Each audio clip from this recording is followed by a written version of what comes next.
ಸರಾಯಿ ಅಂಗಡಿನ ಅವ್ರೇನು ಇದು ಲೈಸೆನ್ಸ್ ತಗೊಂಡಿದ್ದಾರೆ ನಿಮ್ಮೂರಲ್ಲಿ? ನಿಮ್ಮೂರ ಏನು ಅಲ್ಲ, ಎಂತ ಅಂಗಡಿಲಿ ಮಾಡ್ತಾರೆ? ಪ್ರಾವಿಷನ್ ಸ್ಟೋರಲ್ಲಿ ಮಾಡ್ತಾರೆ, ಅಂಗಡಿಗಳಲ್ಲೇ ಮಾಡ್ತಾರ? ಚಾ ಅಂಗಡಿಯಲ್ಲಿ ಮಾಡ್ತಾರೆ, ಚಾ ಅಂಗಡಿಯಲ್ಲಿ ಮಾಡ್ತಾರೆ. ಈಗ ನಿಮ್ಮೂರವರೆಲ್ಲ ಹೋಗಿ ಕುಡಿತಾ ಇದ್ದಾರೆ, ಕೂಲಿ ಮಾಡೋದು ಅಲ್ಲಿ ಹೋಗಿ ಕುಡಿಯೋದಾ?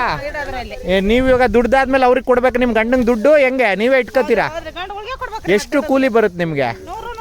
100-150 ರೂಪಾಯಿ ಬರುತ್ತೆ. ಶೇಂಗಾ ಕೀಳಕ್ಕೆ ಬಂದಿದ್ದೀರಾ, ಈಗ ಈ 150 ನಿಮ್ಮ ಮನೇಲಿ ಡಿಮ್ಯಾಂಡ್ ಮಾಡ್ತಾರೆ ಕೊಡಿ ಅಂತ, ಅದನ್ನ ತಗೊಂಡೋಗಿ ಸರಾಯಿ ಕುಡಿತಾರೆ. ಸರಾಯಿ ಬಂದು ಮಾಡಿಸಿ ಅಂತ ಹೇಳ್ತಿದ್ದೀರಾ ನೋಡಿ. ಸರ್ಕಾರದವರು ಲೈಸೆನ್ಸ್ ಇರೋ ಅಂಗಡಿಗಳನ್ನ ಇಟ್ಟಿದ್ದಾರೆ. ಚಾ ಅಂಗಡಿಗಳು, ಪ್ರಾವಿಷನ್ ಸ್ಟೋರ್ಗಳು ಎಲ್ಲದರಲ್ಲೂ ಸರಾಯಿ ಮಾಡಂಗಿಲ್ಲ. ಅವ್ರು ಕುಡಿದ್ರೆ ಕುಡಿದ್ಲಿ ಬಿಡಿ ಅಂತ ಹೇಳ್ತಾ ಇದಾರೆ ಅವರು ಜಾಸ್ತಿ.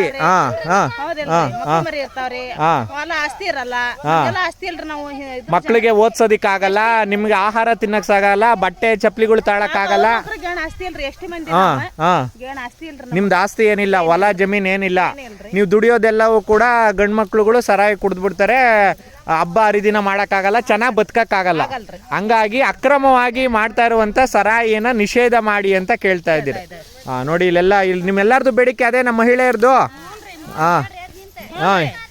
ನೋಡಿ ಇಲ್ಲೆಲ್ಲ ಇದ್ದಾರೆ, ಇವ್ರದ್ದು ಎಲ್ಲರದು ಬೇಡಿಕೆ.